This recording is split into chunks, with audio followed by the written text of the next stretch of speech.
number 1, remember the human. When you are online, it is sometimes easy to forget the human. That is, the people you are interacting with online are real human and not disembodied usernames or profile pictures. While it brings so many benefits, the internet can often dehumanize other people, especially when you're interacting with someone you do not know personally. For this, remember, it is important to remember the human. You should never say something to someone online that you would not say to him or her in person. It is also useful to remember that online interactions are nearly always recorded and backed up. If you act inappropriately, these recordings will serve as evidence against you. Rule number 2, be ethical. In life, people generally follow the law. It can, however, be easy to let your ethics slip when online. Illegal streaming of movies, illegal downloading of music, and copyright infringement is still breaking the law. It is the online equivalent of shoplifting. These activities are a huge loss of revenue for artists and companies. Artists, companies, internet providers, and law enforcement agencies are continuing to prosecute people who illegally access and/or their material. Breaking the law is bad etiquette. Just like any other decisions we make, what we do online has ethical implications. These ethical choices are not necessarily associated with law, but the decisions you make online demonstrate your ethical stances. For example, if you use a program like AdBlocker, you are cutting off the revenue streams of the website you visit.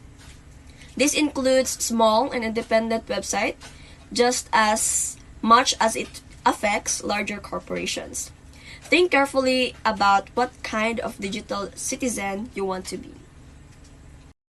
Rule number 3, know where you are in cyberspace. According to Shea 1994, etiquette varies from domain to domain. Depending on where you are in the virtual world, the same written communication can be acceptable in one area, where it might be considered inappropriate in another.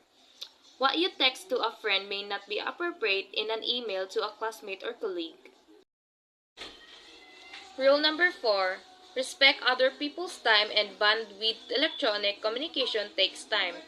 Time to read and time in which to respond. Most people today lead busy lives just like you do, and don't have time to read or respond to frivolous emails or discussion posts. As a virtual world communicator, it is your responsibility to make sure that the time spent reading your words isn't wasted. Make your written communication meaningful and to the point without extraneous text or superfluous graphics or attachments that may take forever to download. Rule number 5. Make yourself look good online.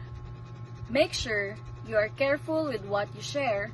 It is always advisable not to share anything embarrassing, illegal, or inappropriate. People you have not even met may look you up online. Make sure you set a good impression. Always ensure that what you write and share is understandable and grammatically correct. It makes it hard for others to read your work if it is not communicated properly. Rule number 6. Share expert knowledge. Sharing is one of the principles behind the majority of internet services. If you are knowledgeable in an area, then you have something to offer. Share what you know and it will help other users. You can share your experiences as part of this, both positive and negative. Rule number 7, keep disagreement healthy. People are always disagree and that is healthy. Such disagreement can be about heated issues like politics, religions, and philosophy, or they relatively trivial.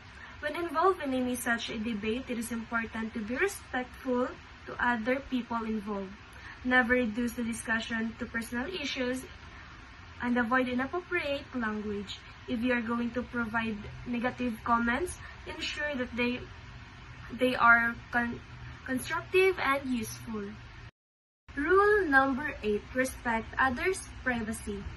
When you are networked to someone on a website like Facebook or LinkedIn, you may give them a privilege to access their information about him or her or what he or she shares. You need to ensure you do not breach anyone's wishes by sharing any of the content they have made available to you. It is also worth mentioning that you should not use anyone's computers, mobile devices, and accounts without their permission.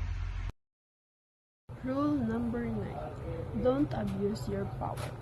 If you are an administrator or facilitator for any online environment, make sure you do not abuse the privilege of access that your position may give you.